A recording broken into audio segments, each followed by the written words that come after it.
करने की इच्छा रखना और कर देना दोनों का फर्क बहुत ही माइन्यूट सा है। बट एक करने की इच्छा रखने वाले पर्सन को सामान्य कैटेगरी में धकेल देता है, तो दूसरा कर देना, जो लोग उस काम को कर जाते हैं वो लोग सफल की श्रेणी में चले जाते हैं। ये डिफरेंस बहुत छोटा है, हम समझ नहीं पाते हैं बहुत सारे समय पर, जिसकी वजह से हम एक सामान्य सा जीवन ही जीकर अपनी पूरी लाइफ को समाप्त कर देते हैं। तो हम लोग पिछले कई एपिसोड से पॉजिटिव थिंकिंग के बारे में बात करते आ रहे हैं, और अब हमें ये पता चल रहा है कि सिर्फ पॉजिटिव थॉट को अपनाकर या सिर्फ पॉजिटिव थिंकिंग के माहौल में रहकर हम हो सकता है बहुत सारी चीजों को अचीव न कर पाए। तो हमारा मेन पॉजिटिव रहने का मकसद ये था कि हम अपने गोल को अचीव कर सके, टाइमली हम अपने गोल को, जो भी हमारा गोल है उसको अचीव कर सके। लेकिन अगर हमें ये लगता है कि हम पॉजिटिव रहने के बाद भी अपने गोल को अचीव नहीं कर पा रहे हैं, कहीं ना कहीं कुछ कमी है हमारे अंदर, तो हमने अपनाया कि अब हमें पावर थिंकिंग के प्रिंसिपल्स को फॉलो करना है। तो आज इस वीडियो में हम लोग पावर थिंकिंग के जो 4 बेसिक प्रिंसिपल्स हैं उनके बारे में बात करेंगे। देखेंगे कि उन चारों प्रिंसिपल को हम अपने अंदर आत्मसात कर पाते हैं या नहीं कर पाते हैं। वो कौन से प्रिंसिपल है जिसको छोड़ देने पर, अगर मान लो उनके 4 प्रिंसिपल है, वो कौन सा प्रिंसिपल है जिसको अगर आप छोड़ देते हो, बाकी 3 प्रिंसिपल, एनी वन ऑफ 3, मतलब आउट ऑफ 4 में से किसी 3 को भी आप अपना लेते हैं तो भी आप लाइफ में सफल नहीं हो पाएंगे, आप असफल ही रह जाएंगे। तो हमें चारों प्रिंसिपल को ही फॉलो करना पड़ेगा। आज की वीडियो में हम डिटेल से देखेंगे कि हम अपने लाइफ को, अब हम पॉजिटिव जोन में रहना सीख चुके हैं तो हमें नेक्स्ट लेवल का कुछ चाहिए। अगर हम मान लो कि उसी ढर्रे पे चलते रहे तो हम नेक्स्ट लेवल को कुछ अचीव नहीं कर पाएंगे। तो हमें नेक्स्ट लेवल को अचीव करना होता है लाइफ में। देखो, आप छोटे हो, ग्रो होते जाते हो धीरे धीरे, तो आपकी थिंकिंग और बहुत सारी चीजें, इन्वायरमेंट बदलती जाती है। तो अब हमें क्या है कि हम एक प्लेटफॉर्म पे आ चुके हैं जहां से हमें ये पता है कि हमें कोई भी पर्सन अब चाहे कितना भी भला बुरा कह दे या कितना भी हमारे ऊपर बड़ा से बड़ा मुसीबत आ जाए, हम नेगेटिव जोन में नहीं जा सकते हैं, इतना हमें कॉन्फिडेंट है। तो अब हमारी सफलता का शुरुआत होने वाला है। तो हमें क्या करना पड़ेगा, इस सफलता को क्रैक करने के लिए हमें पावर थिंकिंग के कंसेप्ट को अपनाना पड़ेगा। तो पावर थिंकिंग के 4 बेसिक कंसेप्ट हैं, जैसा कि आपने थंबनेल में देखा। पहला कंसेप्ट है आत्मनिरीक्षण।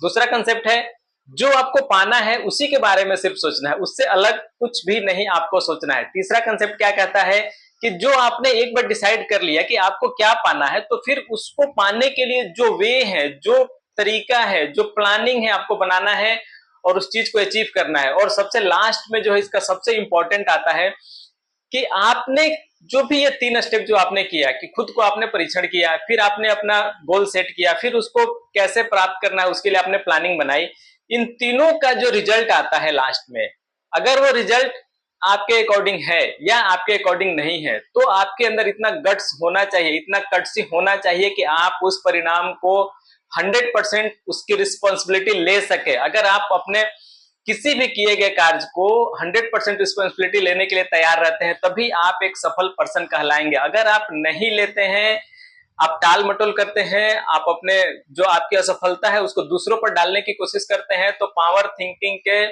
3 कंसेप्ट अपनाने के बावजूद भी आप सफल लोगों की श्रेणी में नहीं जा पाएंगे। सफल लोग वही होते हैं जो मान लो कि असफल हो गए तो उसकी जिम्मेदारी लेते हैं, उसकी रिस्पॉन्सिबिलिटी लेते हैं। ऐसा नहीं कि कोई भी पर्सन एकदम से स्ट्रीम लाइन में सीधा एकदम स्ट्रेट चले जाता है और सफल हो जाता है, नहीं। ऐसे बहुत सारे एग्जांपल आप देखेंगे कि पास्ट में जो आज के डेट में बहुत ही सक्सेसफुल, हाईली सक्सेसफुल पर्सन है, पास्ट में वो कहीं ना कहीं कभी ना कभी बुरी तरह फ्लॉप हुए हैं, बुरी तरह फेल हुए हैं, लेकिन उन्होंने सफलता को छोड़ा नहीं, उन्होंने उसकी जिम्मेदारी ली। अगर उन्हें लगा कि मैं फेल हो गया हूं तो इसके लिए कौन रिस्पॉन्सिबल है, उसको उन्होंने आइडेंटिफाई किया, अपने अंदर की कमी को पहचाना। अगर उनके किसी खास पर्टिकुलर कमी या किसी खास पर्टिकुलर नेचर की वजह से वो फ्लॉप हुए, जो भी उनके रीजन रहा उसको उन्होंने एक्सेप्ट किया, उसको दूर किया और दोबारा उन्होंने उससे भी बड़ी सफलता को अचीव किया। तो पावर प्रिंसिपल, जो ये पावर थिंकिंग का जो प्रिंसिपल, उसका जो चौथा जो कंसेप्ट है ना, अगर आप उसको 100% अप्लाई करते हैं अपने ऊपर, तो ही आप लाइफ में सफल कहलाएंगे। तो हम एक एक करके सारे कंसेप्ट के बारे में बात करते हैं। पहला कंसेप्ट क्या है, आत्मनिरीक्षण। देखिए, अगर आप किसी भी काम को स्टार्ट करते हैं तो सबसे पहले आपको खुद को पहचानना होता है कि आप उस काम को करने के योग्य हैं कि नहीं, क्या आपके अंदर वो टैलेंट है, कि आपके अंदर वो स्किल है कि आप जो भी प्लान बना रहे हैं काम को करने के लिए उसको कर पाएंगे। तो सबसे पहले खुद को टेस्ट करना पड़ता है। मतलब इसको दूसरे शब्दों में कहो तो खुद का स्टिंग ऑपरेशन आपको करना है। स्टिंग ऑपरेशन में क्या होता है कि हम सामने वाले को पता लगाते हैं कि उसके मन में क्या चल रहा है जानने की कोशिश करते हैं, तो आपको खुद के मन में क्या चलता है उसका स्टिंग ऑपरेशन करना पड़ेगा। इस पूरे स्टिंग ऑपरेशन को आप 1 वीक करें, अपने ऊपर अप्लाई करें, हर एक समय हर एक मोमेंट में ये जानने की कोशिश करें कि आपके मन के अंदर क्या चलता है। आप इसके लिए एक छोटा सा एग्जाम्पल मैं आपको बता रहा हूं जिसको कि आप यूज कर सकते हैं आत्मनिरीक्षण करने के लिए। आप अपने मोबाइल में हर एक घंटे पे एक अलार्म सेट करें, और हर एक घंटे पे जैसे अलार्म आपका रिंग करता है, आपको ये देखना है कि आप जो पिछले 1 घंटे में थे, आप कितना टाइम पॉजिटिव रहे हैं और कितना टाइम नेगेटिव रहे हैं।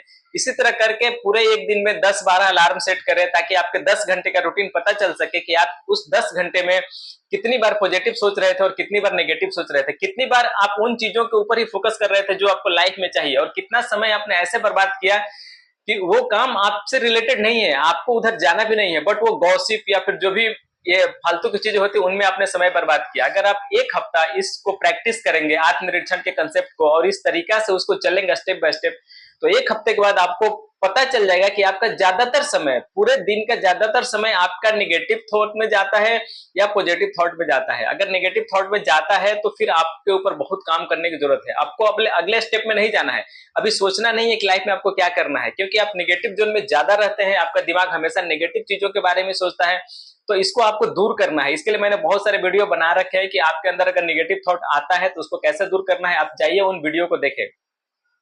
अगला स्टेप आता है, जब आप इस चीज को ओवरकम कर लेते हैं, नेगेटिव नहीं, आप ज्यादातर समय आपका मान लो कि 80% आप पॉजिटिव माहौल में रहते हो और 20% नेगेटिव माहौल में रहते हैं, तो आप एलिजिबल है सेकेंड प्रिंसिपल को अप्लाई करने के लिए। अब सेकेंड प्रिंसिपल क्या कहता है कि आपको सिर्फ वही सोचना है जो आपको लाइफ में चाहिए। जो चीज नहीं चाहिए लाइफ में उसके बारे में आपको 1 सेकंड भी नहीं सोचना है, अपना कीमती समय 1 सेकंड भी बर्बाद नहीं करना है। क्योंकि कहीं ना कहीं ऐसा साइंस के रिसर्च में आया है कि आपका थॉट जो है ना, एक मैग्नेट है, एक बहुत ही बड़ा मैग्नेट है डिफरेंट टाइप का, जो कि सिमिलर थॉट को, सिमिलर कंडीशन को, सिमिलर इन्वायरमेंट को आपके तरफ अट्रैक्ट करता है। तो अगर हम गलत चीज सोचते हैं, गलत माइंड में हमेशा गलत भावना या किसी के प्रति निराश, गुस्सा या द्वेष, ज्वेलसी की भावना रखते हैं, तो उन्हीं चीजों को हम अट्रैक्ट करेंगे अपने तरफ, जो कि हमारा गोल नहीं है। अगर हम किसी से निराश है, हताश है, कुछ भी है, तो हमारा गोल नहीं है। हमारा गोल क्या है? हमें पीस चाहिए, हमें शांति चाहिए, हमें उन्नति चाहिए, हमें पैसा चाहिए, हमें समृद्धि चाहिए, प्रोस्पेरिटी चाहिए। तो आपको ज्यादातर समय इसी चीज के बारे में सोचना पड़ेगा। तो हमें क्या करना है अब, कि आपको ये देखना है कि आप क्या सोच रहे हैं। पहला कंसेप्ट में तो आत्मनिरीक्षण से हमें पता चल चुका है कि हमें पॉजिटिव रहना है, हमने सीख लिया कि कैसे पॉजिटिव रहना। अब पॉजिटिव रहने के टाइम पे आप जैसे पॉजिटिव हैं, तो आपको अब ये उन्हीं चीजों को सिर्फ सोचना है। वो जानबूझ के सोचे, वो इंटेंशनली सोचे, जो आपको चाहिए, जो आप लाइफ में प्राप्त करना चाहते हैं, सिर्फ उसके बारे में ही आपको सोचना है। अगर आपका ध्यान भटक जाता है, गलती से आपका ध्यान दूसरी तरफ चला जाता है, फिर अपने ध्यान को वापस लेकर आए, फोकस को वापस लेकर आए अपने उस गोल पे, जिस गोल को आप अचीव करना चाहते हैं। ये दूसरा प्रिंसिपल है पावर थिंकिंग का। तीसरा प्रिंसिपल क्या कहता है? तीसरा प्रिंसिपल ये कहता है कि जब आपने अपने थॉट को ये ट्रेंड कर दिया, ये बता दिया कि आपको क्या चाहिए, आप उसी के इर्द गिर्द अपने थॉट को रखते हैं, तो सिर्फ सोचने से चीजें नहीं हो जाएंगी। वो एक इन्वायरमेंट होगा, वो एक माहौल क्रिएट हो जाएगा कि हाँ, आप रेडी हैं इस चीज को करने के लिए। उसके बाद तीसरा जो प्रिंसिपल आता है, वो हमें बताता है कि अब हमें एक रास्ता बनाना पड़ेगा, कुछ प्लानिंग करनी पड़ेगी कि अगर हमें पर्टिकुलर चीज को अचीव करना है, तो उसके लिए हमें पहले, अगर मान लो कोई बड़ा गोल है, तो उसको पहले छोटे छोटे गोल में ब्रेक करो, और उन छोटे छोटे चीजों को अचीव करते जाओ, तो धीरे धीरे आप क्या करेंगे, उस बड़े गोल को अचीव कर पाएंगे। तो यहाँ पे आता है थर्ड प्रिंसिपल, क्या कहता है कि आपको प्लानिंग बनाना पड़ेगा, आपको एक्शन लेना पड़ेगा। एक्शन मतलब कि आपने जो सोचा, मान लो कि आपने सोचा, मान लो आप स्टूडेंट हो और आपने सोचा कि आपको 10th के बोर्ड में 95% एबोव मार्क्स चाहिए, 95% से ऊपर आपको नंबर लाना है, आपने ये प्लान बना लिया। तो आप उसके अकॉर्डिंग फिर अपना रूटीन बनाएंगे कि किस सब्जेक्ट पे मैं कितना फोकस करूं। जो आपका सबसे कमजोर सब्जेक्ट है उस पर आप ज्यादा फोकस करेंगे, जो आपका स्ट्रॉन्ग सब्जेक्ट है उस पर आप कम फोकस करेंगे। आप एक रूटीन बनाएंगे कि मुझे पर डे इतने आवर्स का स्टडी करना ही करना है, उसमें से इतना आवर मैं इस सब्जेक्ट को दूंगा, इतना आवर पर्टिकुलर सब्जेक्ट को, इतना आवर पर्टिकुलर सब्जेक्ट को दूंगा। तो इस तरह से आप प्लान बनाते हैं। जब आप एक्शन प्लान बनाते हैं तभी आप सफल हो पाते हैं। तो एक्शन प्लान बहुत ही इसका बेस बोन है, मतलब कि आपको अगर सफल होना है ना, तो एक्शन प्लान कंपलसरी है। विदाउट एक्शन प्लान आप सफल नहीं हो सकते लाइफ में। आपका पहले का जो दोनों प्रिंसिपल है, फर्स्ट और सेकंड, आत्मनिरीक्षण और जो पाना है वही सोचना है, तीसरा, अगर आप एक्शन नहीं लेते हैं तो वो दोनों फ्लॉप हो जाएगा, फिर आप जहां थे वहीं रह जाएंगे, आगे नहीं बढ़ पाएंगे। और लास्ट में आता है चौथा स्टेप कि मान लो कि आपने प्लान भी बना लिया, अगर किसी कारणवश आप सक्सेस नहीं कर पाते हैं, आप सफलता को अचीव नहीं कर पाते हैं, तो इसकी पूरी जिम्मेदारी आपको खुद को लेना है, दूसरे के ऊपर इसकी जिम्मेदारी नहीं डालनी है। अगर आप जब खुद के ऊपर जिम्मेदारी लेने का आप कोशिश करते हैं, जब सीखते हैं कि यस मैं अपने कामों से ही मैंने इस चीज को बिगाड़ा है, मैं को जितना ध्यान देना था, चाहे मुझे जिस रास्ते से जाना था मैं उस रास्ते से नहीं गया और मैं असफल हो गया, या मुझे जितना प्रैक्टिस करना था मैंने उतना प्रैक्टिस नहीं किया जिसका रिजल्ट हुआ कि मैं फेल हो गया, मुझे कम मार्क्स आ गए। जिस दिन आप इस जिम्मेदारी को समझ जाएंगे लेने के लिए, तो समझो कि आप पर्टिकुलर उस खास फील्ड के लिए उस समय आप फेल हुए हैं, लेकिन आगे आपका फ्यूचर बहुत ही ब्राइट होने वाला है। क्योंकि सफल वही लोग होते हैं जो जिम्मेदारी लेते हैं। जो लोग जिम्मेदारी से बचते हैं, जो भागने की कोशिश करते हैं, वो लाइफ में कभी सफल नहीं हो पाते हैं। तो अगर आपको लाइफ में सफल होना है तो अपने सारे किए गए कार्यों का, अगर आप जहां आज हैं, जिस स्टेज में हैं, जो भी आपको सफलता मिला है या आप सफलता को नहीं अचीव कर पाए हैं, उसके करीब पहुंच गए हैं, जो भी आपका कंडीशन है आज के डेट का, उसके लिए 100% आप और सिर्फ आप ही जिम्मेदार हैं। जिस दिन आपको ये बात समझ में आ जाएगी कि आप अपनी असफलता के लिए, चाहे जो आप सामान्य सा जीवन जी रहे हैं जो कि आप डिजर्व नहीं करते हैं, आप डिजर्व करते हैं बहुत ही लग्जरियस लाइफ, आप बहुत ही पैसा डिजर्व करते हैं, बहुत ही एक अच्छा समाज में एक इज्जत रेस्पेक्टफुल आपका लाइफ होना चाहिए था, लेकिन आप उसको नहीं अचीव कर पाए हैं, तो इसके जिम्मेदार सिर्फ आप हैं। जिस दिन आप इस जिम्मेदारी को एक्सेप्ट करना सीख जाएंगे, समझिए कि आपने पावर थिंकिंग के प्रिंसिपल्स को आत्मसात कर लिया है। अब आपको सफल होने से कोई भी नहीं रोक सकता है, कोई भी। क्योंकि देखिए, नेगेटिव पर्सन भी, अगर नेगेटिव पर्सन भी चाहे तो जो ये पावर प्रिंसिपल है, पावर थिंकिंग के जो प्रिंसिपल है, 3 प्रिंसिपल को फॉलो कर सकता है, लेकिन चौथा प्रिंसिपल को फॉलो नहीं कर सकता है। चौथा प्रिंसिपल को फॉलो सिर्फ वही पर्सन करेगा जो पॉजिटिव से भरा हो, जिसके अंदर पॉजिटिविटी हो। अगर उसके अंदर पॉजिटिविटी नहीं होगी, अगर उसके भाग्य में सफलता नहीं लिखा होगा, तो वो चौथे रूल को नहीं फॉलो कर सकता है। 3 रूल को फॉलो करना बहुत आसान है, कोई भी पर्सन फॉलो कर सकता है, बट सफलता चारों रूल को फॉलो करने से आएगा। और जो पर्सन इन चारों रूल को फॉलो करेगा, कभी ना कभी आने वाले फ्यूचर में, आप प्रैक्टिस करके देखो, आपको देखो 6 महीने में आपको फर्क समझ में आ जाएगा।